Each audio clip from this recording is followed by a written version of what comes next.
Something a little bit different today. I know I've been getting a few messages from you guys about NRL Fantasy, so I thought I'd get Cam Murray's long-lost brother on. Jamie from the NRL Fantasy Analysis, mates. How are we? I'm very well. How are you doing, mate? Mate, good. A Teamless Tuesday just around the corner. Both of us, both our platforms, we're very excited. We're very on edge because coaches can just absolutely throw spanners in the works and kill us. But how's the preseason been for you boys on the dark side? It's been amazing, actually. You've got plenty of love. So big thank you and a big shout out to all those guys. I jumped into the SuperCoach world as well. So slowly dipping my toe in.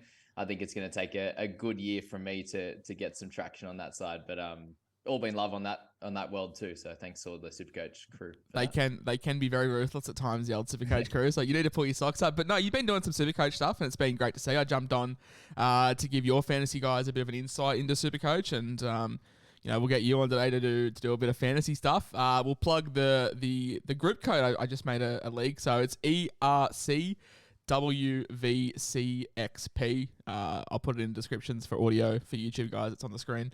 But I guess a little bit of credentials about yourself, mate. What's been happening and how have you formed to be what you are and your experience in fantasy?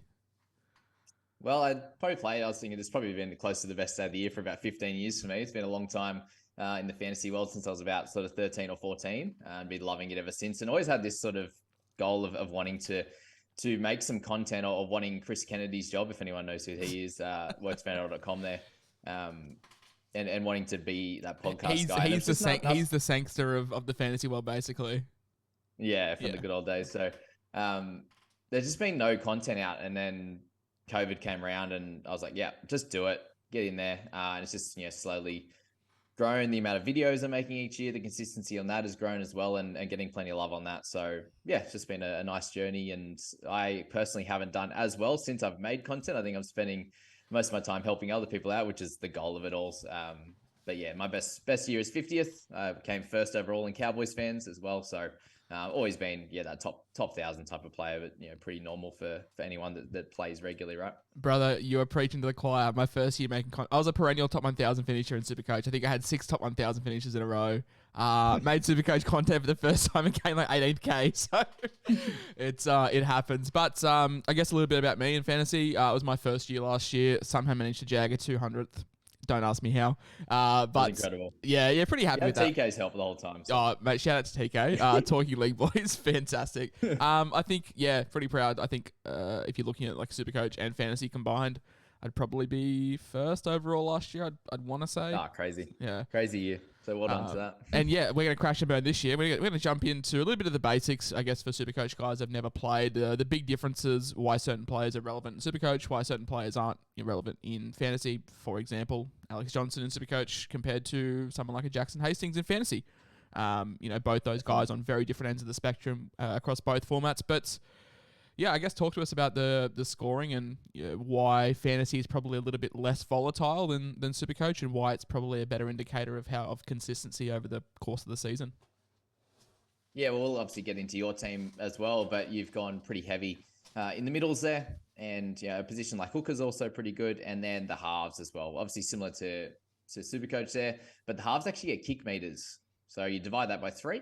And you get points for that as well. So that's a big one, which doesn't happen in SuperCoach, where guys like Cleary obviously going to be great in general, but those kick meters, if he gets 500, 600 kick meters, that just adds on to that, which is lovely there as well. But yeah, the biggest things obviously with the 25-man squad you guys have and the 21 that we have in fantasy does make it a little bit different. I know in previous years in SuperCoach, you could hold that guy that you thought was going to get a chance at some point in the year, right? Yeah. Whereas this year now with buys, it's just you can't do it. I don't think. Yeah, it makes it a lot harder, and even a lot harder in fantasy as well, just with the 21. So, what you're looking for in a starting squad here is just pretty much everyone playing, unless if there's a Dragons is a bit of a weird one because there's not a lot of great options. But just say we had Tyrell Sloan, who was clear that he was going to get that spot for the year, and he was going to do pretty well at that cheap price. You'd lock him into your side because he's going to be there. But it's probably pretty hard to actually take a few of those Dragons players, or even one of them, just with the fact that we don't know how they're going to go, but how their individual players are going to go. So you really want to be pretty clear on these cheapies, especially that they're going to get a role for at least 3 or 4 weeks. Even guys like Isaac Thompson is a little bit scary for us. If he doesn't get that spot, then you're looking at playing multiple of these cheap guys. And so we'll look into your squad as well. But you've got Katoni Sags, which might be just a good option to shore up that center position. So, yeah, scoring wise, that's some of the bigger changes there. Is that the attacking stats are just over doubled. So try 17 compared to 8, which is crazy. You guys get try contributions as well, which we don't get. It's just that last pass or that kick. Sometimes they'll get the bat back as well if it's a kick and bat back to the player. But generally, attacking stats aren't as crazy. Tackle busts are the same. Offloads are the same there. So really just that side of the ball there. And then run meters as well. Run meters is a little bit different, but generally similar. Like, a guy could make, if they make that 80-meter run, you get the 8 points. So divided by 10 there. Whereas you guys just get the 2 points for that run, right? Yeah, anything over 8 meters is 2 points. So for example, someone like Payne Haas, he runs for 180 meters. For the Broncos, that's 18 points. So your run meters divided by 10, really good indicator. Your kick meters divided by 3. That's why guys in the years gone past, like, I don't know, Adam Reynolds, obviously Nathan Cleary, like these guys that just punt all day long. It's why Matt Burton last year for fantasy was so elite. For Supercoach, he was okay, but he was the sole kicking option, and he was just phenomenal. So, yeah, plenty of differences there. Your trades work a bit different as well. It's not sort of a flat 2 a year, or in Supercoach, we get the boosts, and then during bye we get 5. Whereas fantasy, they've done it. I like the way fantasy do it because it sort of keeps everyone engaged a little bit more. Yeah, that just changed last year, and with the COVID ball stuff, with people being out for that, so they changed it there. And yeah, I think it definitely is helpful for guys that looking to play the whole season, because you see obviously our content, the amount of people watching our videos, it kind of stops a lot of the time around round 18, round 19 for the majority of guys. So but it sort of caps. So what's the exact breakdown? So it's 2 for the first how many rounds, and then it opens up after that, doesn't it? Yeah, that's right. We end up with 4 for the majority of time through the middle part of the year, but then they save us 8 trades for the last seven rounds. And that gets added, doesn't it? It's not like it's there to use. Like you basically have a hard limit, and then it opens up giving you more trades at the end of the season.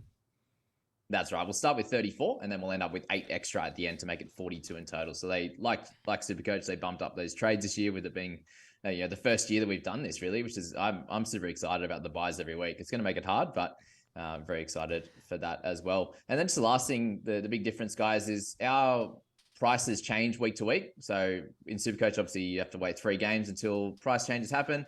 If Trent Lioro comes out, or Sean Bloor gets a start and he comes out and absolutely kills it, he could go up 60, 70K in that first game. So that's where the importance of actually picking the correct cash cows comes into effect. Obviously, if you do get it wrong and you miss them, you can pick them up, but you're missing out on that sort of 50, 60K. And if you're trying to trade a dud cheapie, a 250K guy for someone who's now 300, and you haven't left 50K in the bank, that makes it really difficult. So yeah, there's a little interest there as potentially leaving 50 to 100K. If you've got 2 guys, one's a little bit cheaper than the other, and that leaves you with a bit in the bank, that could be a way to go as well. So yeah, very interesting. And then obviously those early buys is going to be a pretty big factor as well. If you've got 2 or 3 from the same team, we'll speak about yours there with a few of the Roosters guys. That could be a slight issue in that squad, and just something to think about. Definitely. Also, 21-man team, 10 million salary cap, and no looping, which is a big difference between fantasy and Supercoach. Your captains are locked in. 8 o'clock Thursday.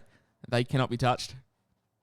Yeah, definitely no captaincy loot. We can loot normal players, but the captaincy is, unfortunately, Gornskis. And that's why probably maybe the Dragons guys aren't worth it, because, in Supercoach, you do get the loop option, but you also get 3 weeks then to make money, whereas in fantasy, you're leaving cash on the table.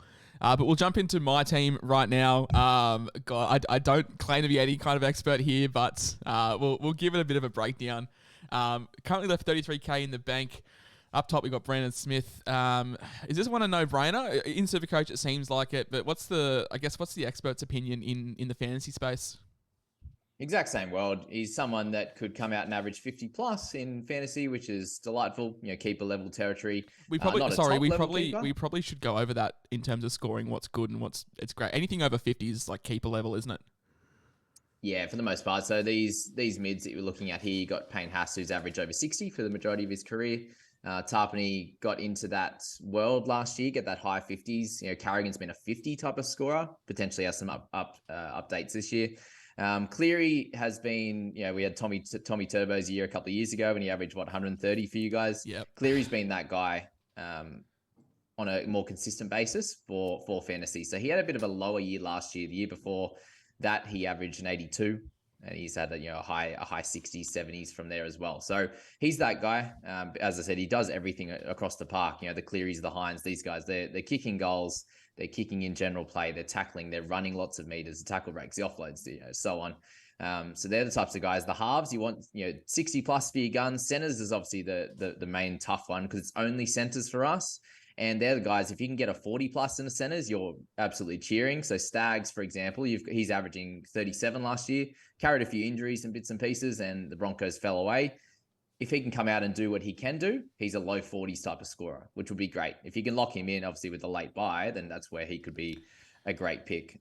For example, wing fullbacks, 50 plus. Teddy's been a guy that's around that 60 mark.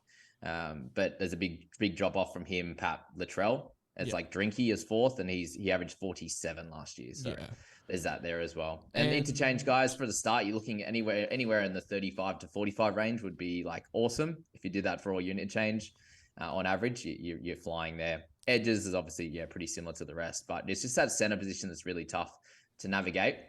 And you obviously kind of want a pretty well a gun in each and every spot. So at the moment with the hooker position there with Smithy, and you've got Boydie as cover. That seems to be pretty common. At the moment, it's like, do you go Grant, Smith, and Boyd? Do you just go Smith and Boyd and use cash elsewhere? If you think Smithy can average 50, he's owned by half the teams there, then you miss out. If you don't have him in your team, you're going to fall behind, which is the same as SuperCoach, right? Yeah, definitely. I think he's pushing 50%. With your cash cows, obviously we're looking for 10 points of value. That's sort of the gold standard for almost SuperCoach guys out there. Obviously, NRL SuperCoach stats on Google is the holy grail for stats. But footy statistics for you guys is, it's incredible. I've been playing around with it, in recent weeks. You can filter by minutes played, by position, by, whenever. So you can have a look at value, and I'll link that in the description and the bio for the podcast, guys. But footy statistics is fantastic. As you've mentioned, look, in SuperCoach, I've always been a proponent of try and go as cheap as possible and sort of in front row forward. Fantasy is a little bit different. You guys have middle, so that includes your locks and your props. We've just gone big. Haas, Tarfany, Carrigan. Yeah, I don't really see an issue there at all with that top three. Haas had a down year last year, carried so many injuries, so he's got value. Carrigan, probably a little bit more value. Look, he looks so big and strong in that trials, and that kind of locked it in for me. And he's coming off second year ACL. Tarpany, if he can continue what he did in the back end of last year, then everyone's going to want him in their side, especially over that middle period. I'm just a little bit scared that it's a bit of a one-hit wonder, and I think he's still going to do well. But the amount of times in the past that I've gone into the next season off half a year's stats from these types of guys, when maybe they're just feeling fully fit and the team was rolling, which they were, and it's burnt me in the past. I don't think Tarpany's that guy that's going to burn me, but that's just something that I've thought of. When you play for a long time, you carry these things in your mind. Reed Marnie last year, there's zero chance of starting with him for that reason. So Tarpany, is he sort of priced at his max, you feel? Obviously Haas has got reason for growth, and so does Carrigan. Is Tarpany sort of at his max and you're buying him at keeper level? Like there's no money to be made here? There's definitely a little bit there. So if he scores like he did in that middle part of the year, then he got a rib injury. Listening to, and if you haven't joined yet, guys, join the Patreon for NRL Physio. If you're a serious fantasy or SuperCoach here, there's just plenty of info on there. And he spoke about Tarpany getting that rib injury, and you see his stats just drop a little bit from there. So if he continues that how he was before the rib injury, he has about 5 points of value. He can be that 60 type of scorer. He's priced about that 54 to 55. Sorry there. Lovely. We move into the edges. We've got Egan Butcher and Teague Wilton. Both these guys are massive on in SuperCoach. Maybe a little bit of bias coming over across fantasy, but I know you're a big Egan fan this year for fantasy. If he's locking down that edge spot, much better pick than that, you reckon? I think so. I was pretty high on that as well, but they unfortunately, I know SuperCoach is just directly on how they scored last year, unless they played like one or two games. Yeah. But we should mention that as well. Like fantasy, there's a bit of human element with your pricing, whereas SuperCoach, as you said, it's just a flat average based off last year.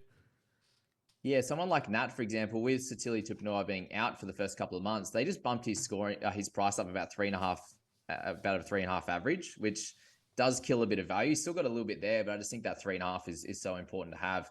And He did score a lot of tries last year, so can he keep that up, for example? But he's 120K more expensive than Egan, who we've seen have games where he's had really good base, right?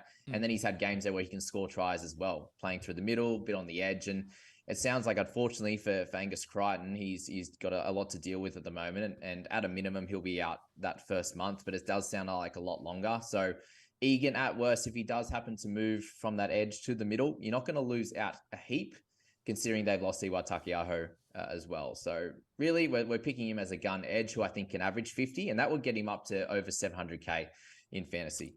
Just the big one there is obviously his buy in round 4. And if you're carrying a few of these Roosters guys like you are, that's definitely something to think about. But more, I think the worry will be in your half and hooker position rather than on the edge, because there's so many guys you'll see on the bench there, the Hopgoods, who will get dual position as well. 40, Lioro, those types of guys. So we'll touch on the bench when we get to it. But it is important, similar to, I guess, how SuperCoach guys I've recommended, if you play draft, to try and grab as much bench cover as possible in fantasy. From what I can tell from my limited knowledge, it's important to try and cover a multitude of positions, and we'll touch on that shortly.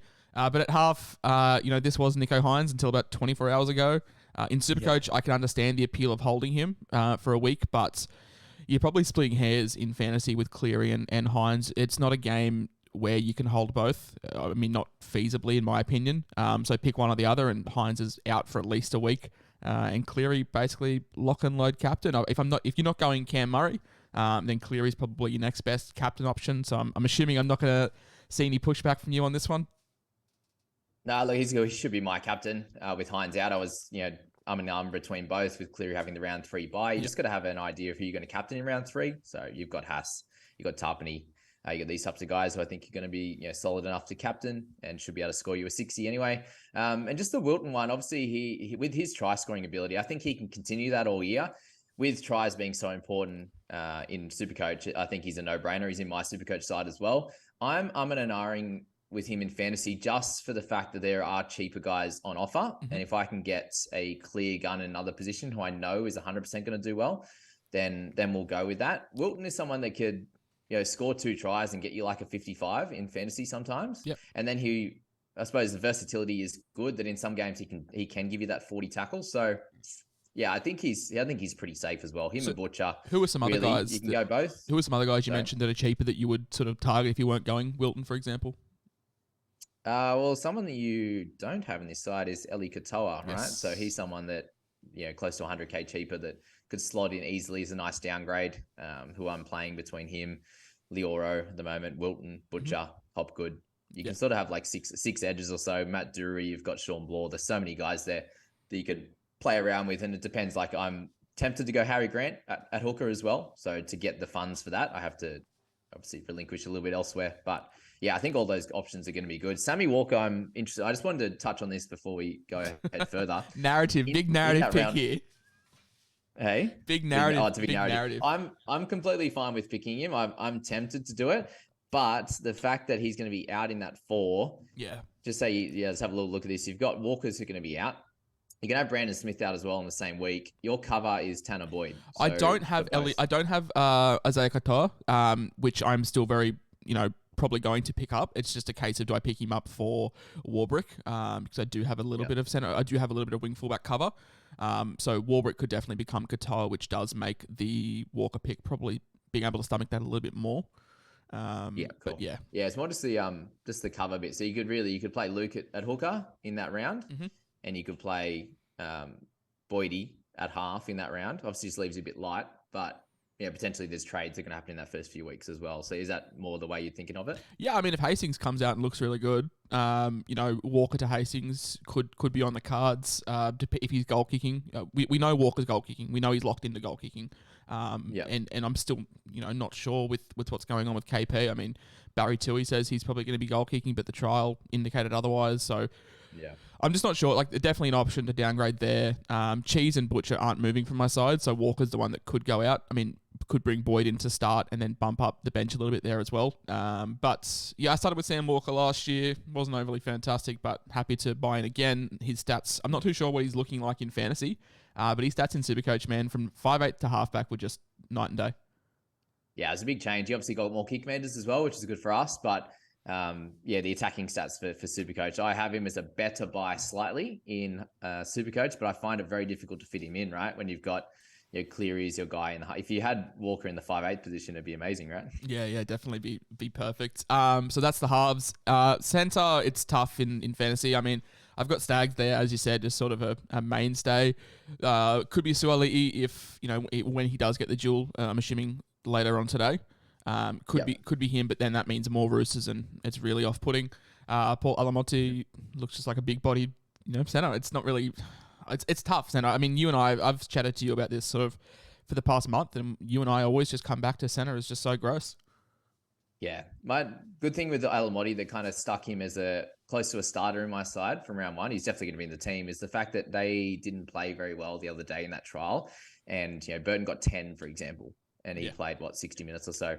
Alamotti still managed to get 25, which is actually not too bad in a team where he didn't score any tries or anything like that. For him to get 25 in base, the odd tackle break, good run meters, good tackles. I was really, really impressed by that. So to get 25 in that type of game means that when they do score well, and there will be games like even the game against Manly on the weekend, that's going to be a little bit easier than what they face in that Sharks trial. So Alamotti, I think, is a lock in my side. Most likely going to start him. If he can get some consistency there in the mid-20s and then some upside with tries and try assists, he's got Addo-Carr on his side. He's got Kick-Out. He's got Burton. We know how good that left side is going to be. So locked and loaded he is. And I'm completely happy with the Stags pick. I'm tempted to either play close to a gun or a mid-range type of player in the wing fullback or the center. So anyone that's suggesting doing that in their own side, lock and load. Fullbacks is going to be a fun one though too. What's the fantasy outlook on someone like a Val Holmes?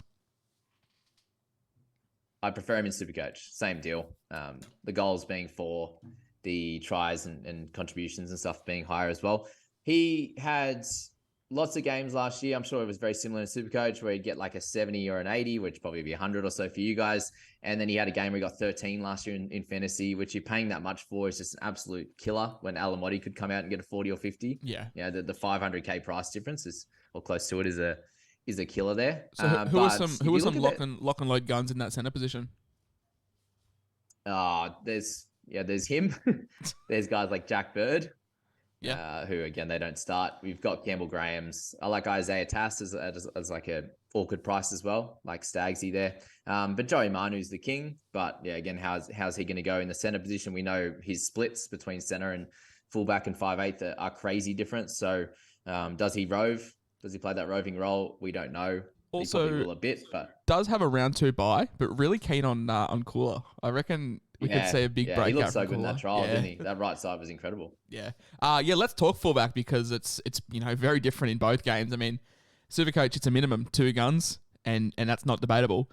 Whereas in fantasy, it's there's you can probably skip out a little bit here. I've got Tommy Talau. Does have that center wing fullback cover. Probably in a perfect world, he'd play center for me. Probably a better spot to put him in, and I'm not locked into having him at wing fullback. But he looked really good in that right-hand side, ran a really good line for his try. He's just a big body. He's coming back from ACL, so he will definitely take a little bit to get work into. Jesse McLean has come into this. I mean, we talk on the fantasy pricing being different. I mean, Saneva Taruva is nearly 500K, I want to say, 470 or something like that in fantasy. Crazy. Yeah, ridiculous. And then Lockie Miller from the night. So let's break down these guys, and if you think we can improve, there is 33K in the bank, and we can move Walker down to Boyd and maybe Boyd to a Katoa or something to free up some cash if we need to. But what are we thinking with wing fullback? I think you go top gun in Teddy, who again I think had a bit of a down year last year, and their start's obviously great, but again round 4 bye and how many Roosters players are going to hold. There's the Latrell, but they have a really tough start. I don't think it hurts them too much, but I can see him having a 25 or something like that in one of those first few weeks, and you don't want to pay close to 800K for that type of player. Well, Latrell's interesting because in SuperCoach, he floats in and out of games and will rack up quick points in attack, whereas in fantasy, run meters are big and attack is not so so thought of. Is he still considered a gun in fantasy? Yeah, him and Teddy averaged pretty well the same last year, so obviously just with how Rabbitohs go. If the Rabbitohs are playing well, which I expect them to be, I expect them to come fourth this year. Mm-hmm. So I think they're going to go great. They've got such a good side. He's going to benefit from that. They can come up against great teams, but I still think they're going to win, half or more against those top teams. So I really don't see it as the big issue. It's just a lot to pay up front. For, as he said, run meters, he's someone that doesn't, he's not a king for run meters compared to like Teddy and the Top Oz and these types of guys. So I just think you have to leave him out. If they had the draw that the Roosters have, and they weren't having that round 4 bye, the Dolphins and stuff in there, you could see him rack it up hundreds, but I think you just leave him out. Drinkwater's someone I'm interested in though as well. I know some of the other top coaches in fantasy are also, just for the fact that he doesn't have a bye all the way through to that round 15 there. Mm-hmm. Yeah, that's tasty. Yeah, and my only climb with the Cowboys, everyone says they have a really, really easy draw. Cowboys, had an amazing year last year. I'm a Cowboys fan, so I don't really have a lot of bias, actually. I actually don't think they have the easiest draw ever. Like, everyone's saying it's going to be easy, but Raiders first up, are they easy? I don't see them. It's a lot of middling teams. It's a lot of teams from say 7th to 12th who are on the improve. Yeah, so I don't see the big craziness out of it, but Drinky's one of those guys. He's actually a lot more consistent than what Val Holmes was. So if you wanted to go at that similar price point, go for a wing fullback in him over a center in Holmes. Even though he does goal kick, Holmes, guys, it's only 2 points. So you have to be, hitting 6-7 goals for it to really make a big difference. But what I think's crazy is you guys don't lose points for missed kicks, which is something SuperCoach does contend with. I think I like that better. I think I like the 4-2. Yeah, so do I. A lot of things fantasy do well, but I do like the missed. I think you do need to be punished. You shouldn't just have a free shot at getting points. Now, you mentioned Brian To'o, and we'll touch on my wing fullbacks in a second, but him moving back to the left, obviously PVL ball is a bit of an outlier. But are you seeing much value in him at on the left-hand side? Is the round 3 bye putting you off, or are you happy to work past that? It's putting me off. That's interesting, isn't it? That 1 year he absolutely dominated, and he's a must-have if he goes back anywhere close to that year. But he's only had that 1 year, and he's played for 4 now, I believe. Yeah. And hasn't really had that keeper level scores in the other years. Obviously moving, injury and then moving to the right last year definitely hampered him. I can see him scoring better on that left, even without kick out on that side. Obviously just, left side is strong side for Panthers, but for the majority of the league. So I can see an uptick, but how much of an uptick it is and how early in the season that is. Like, I've probably got him at 5 points of value, which is solid with chance to go up, but around 3 bye in that tough wing fullback position, it means you're going to have to play someone cheap like a Talau, like a Warbrick, like a McLean there, which, I'm definitely just more keen. If McLean gets a spot, he's a lock. He's locked and loaded and starting in my side. I think he had 18 runs, 180 metres, 5 tackle busts, 2 offloads in the trial. So that's promising. That's really, really promising. I think that's, promising signs there. I mean, Lockie Miller, what are we thinking with him? He's just a really good price, I feel. Got to lock him in. Yeah. Very different to SuperCoach. I think he's way too expensive as SuperCoach in a new team. But in fantasy, he pretty well is going to get his average that he's priced at just in the run meters and tackle breaks. And then anything on top of that's gravy. And a lot of that stuff he can just do himself. Kick returns, loves the ball in his hands, loves running the footy. If Knights can play okay, they have a pretty solid draw to kick off a lot of those middling teams as well. So, lock him in. Talau, I think I was really happy with the second trial for him. So much better, much better.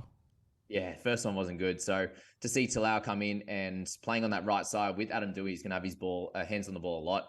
And then when Bateman and these guys come back as well, it's going to be even better. But yeah, I think Talau, you have to have in your side with the dual position is just gold, covering that center and the wing fullback. Mm-hmm. Whether you play him or not is another story. He's currently in my emergencies, but definitely can play him and might be a bit of a matchup base.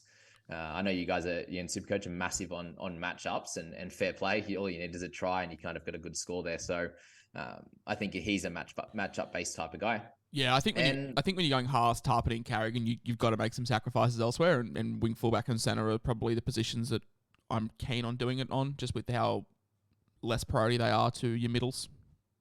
Yeah, definitely. And then you've got obviously Isaac Thompson, who we spoke about. He is a base stat kind of guy as well, so he's pretty important fantasy wise, and he gets that nice discount. He averaged 40 last year across his 2 games, which puts him a couple $100K underpriced. So if he can come out and do that. They have a tough draw to start in terms of those good teams, but a lot of it's going to be base for him and on, on the right side, not their strongest side, but I still think that base will be able to score him enough. And I personally would be playing him in this side. You're either picking him to play him straight up, or he's just out of your team, I think. Yeah, cool. So where would you? He's only centre, which is not ideal. Do you think he does get that wing fullback update after TLT? Yes. Yeah, cool. So him in for Talau. I think that's fine. Yeah, if you're going to do that, pop him in the wing fullback. I hadn't even thought about that too much. I just had him in my centers, locked and loaded there because I'm going at the moment fairly cheap. But yeah, we'll find out after team list. I could definitely downgrade Stags and go from there. Let's quickly touch on the bench because Hopgood, I feel like in the fantasy community, he was very touch and go about 2 months ago, but now it's looking like an absolute must-have. Yeah, there's a few. I didn't know a lot about him. Obviously, seen a couple of his games, but it looks like he's even taken a step up in his gameplay. And he almost looks captaincy material in fantasy at the moment. Yeah. It's incredible. Does a bit of everything. Offloads, tackle breaks. I mean, in SuperCoach, he had 70 points and basically came all in base in that multi All-Stars game. In fantasy, I can imagine to be very similar because it did come all in base as well. So yeah, he had 70 in that game as well. So that's keeper level. That's Cleary average 65 last year, for example. That's a lower year for him, but that's captaincy material. He won't do that every game. But those first 3 weeks without Matto, without their edges, he's just going to play big minutes and score awesome. So he has to start. He has to be in everyone's side. Tanner, again, mixture of the goal kicking, the kick meters and general play. Titans liking to put a lot of points on dual position, locked and loaded. I could see 400 meters of kick meters a game. I don't see Foran kicking a whole lot. Yeah, he'll organise a bit, won't he, Warren, and just run his left side, I'd say, which would be good. 40, he's a TLT decision. We'll find out in a couple of hours, which is cool. Just a weird one with Joshy Curran. If what's happening with him on the bench. Feels like he's massively out of favour, eh? I don't know what's happened, but it feels like he's just not wanted. Yeah, there's probably still 50 minutes for him, isn't there, Curran? If Niokoro moves to the middle. Yeah, I don't know. I think forward. I mean, if he gets a start at 340, it's kind of hard to pass up on, isn't it? With the handy duel.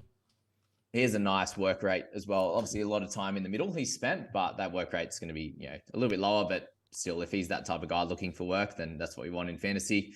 Trent the Oro, he had an interesting trial, very low scoring fantasy wise, so definitely something to look into. But he hasn't played a lot of games on an edge. He has some games where he scored 20 odd. He has some games where he scored 70 in his very small sample size. So I feel like he can be hit and miss. He could come out and get a 30 round one. And that was a bit of a waste of time.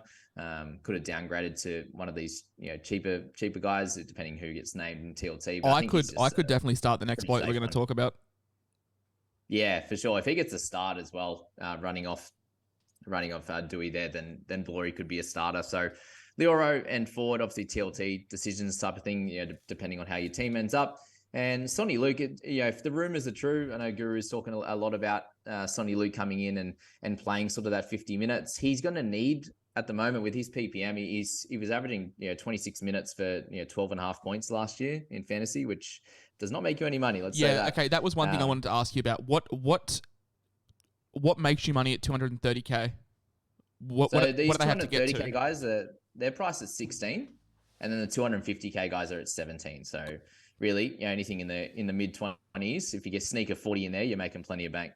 Nah, awesome. Yeah, look, definitely a couple of things to consider. I think for me, Stags is up in the air. Talau, maybe coming in for Thompson if Thompson does get it. And then obviously Liero and Ford. I mean, Sammy Walker is also a bit of a narrative. But my friend, you have been an absolute godsend. You've helped the SuperCoach community get into fantasy. You and I have the same belief. We don't need to have this divide. Both games are good in their own way. And I think, if you enjoy watching pure footy in terms of kick meters, tackles, runs, fantasy is the way to go. If you like to live life on the edge and watch AJ fall over the line and get 70 points, then SuperCoach is the place to be. But mate, where can everyone find your fantastic stuff? Easiest place, guys, is just the NRL Fantasy Analysis in YouTube there. That's where I do everything. We've got the Discord group as well, which you'll see the links in the description when you jump in there as well. But yeah, big thank you to everyone for watching this video, and I will be posting one SuperCoach video per week, guys. It's going to be a longer form one. It's going to go over my results for the week. It's going to go through the must-haves or the trades I think I suggest that you should make in your sides, and then my trades all in that same video. So that will be on a Wednesday. So look out for that. Just one a week for SuperCoach at the moment. It'll be about that half an hour mark.